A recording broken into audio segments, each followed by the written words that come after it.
One of the things to understand about all of this is that Jesus has been very intently involved in ministry, and the apostles have not. They've been following with him. So Jesus is, in fact, exhausted.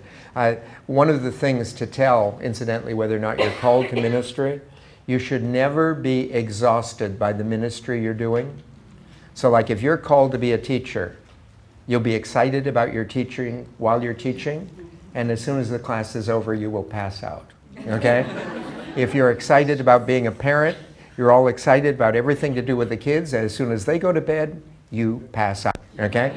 So the key thing to understand in ministry, if you're involved in a ministry and you get exhausted while doing it, that's really not your ministry, okay? Now, if you're not exhausted when you're finished, you weren't doing enough, okay? But you should not become exhausted while doing it. And we'll watch Jesus. He has great enthusiasm while he's doing it. And that's the major way to discern your call, if you've never heard that before. That's the major way to discern your call. I'll tell you two things. Number one, you should always put yourself out to do things you never considered. Always put yourself out to do things you never considered, because actually God thinks more about you than you do. And so God may well have called you to things that you don't understand. I remember one time in the parish, I asked this woman whether she would consider being a Eucharistic minister, and she said, "Oh, I'm not worthy." I said, "All right, you tell me anyone here who is.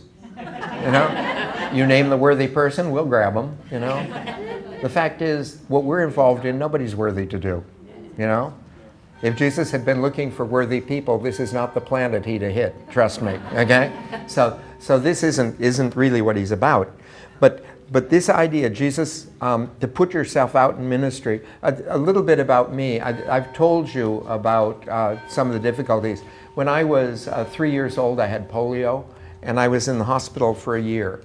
And between 3 and 4 is the time when you psychologically distinguish yourself from others and begin to relate to others. As an initial baby, you don't realize, you know, a baby, it takes them one good bite to realize the foot is actually theirs. You know, but it takes a while to realize where you end and the other begins, okay? And that's part of the thing. And I was all alone for that time. When I was in the hospital for the year, I never saw a living human being, not one. My parents were not allowed to visit me, and any doctor or nurse who came in was gowned, gloved, masked. They knew nothing about polio at the time. All they knew was people were dying. So it was a very serious thing. But as a result, if I were any more introverted, I would be hospitalized. I'm seriously introverted. So the last thing that ever occurred to me was that I would ever teach. Last thing. So when I was first involved in the renewal, back in 1967, I presume most of you weren't even born then, but anyway, back in 1967, when I became involved in the renewal, there was a nun teaching scripture at the Charismatic Gathering. So I went to the Charismatic Gathering because I'm fascinated with Bible. I think everyone has something to say about it. So I went and listened to her classes. And over a period of time in asking questions, she became aware that at that time I had a master's in biblical theology and was studying for my doctorate. And so she was aware that I had some background to it. And it was really interesting that she periodically would come up with questions and would refer them to me, and that began to happen more frequently. And then one day she was sick and phoned me at home and asked if I would take the class. And then she seemed to virtually have a plague. She was gone a whole, but by the end of the second year, I was teaching the class, and I've discovered that is in fact my call. But I would never have attempted it. It would never have occurred to me. And the fact of the matter is, what your real call is, you really need to try a bunch of things. So like if they need religious ed teachers in your parish, try religious ed 1 year. If it exhausts you while you're doing it, that's not yours, find something else. Try and be a Eucharistic minister, but try everything. Try everything, because that's where you'll really find your call is. If you look through the scriptures, you'll notice that when God calls everyone, the key thing to notice is no one considers the possibility of doing what he calls them to do.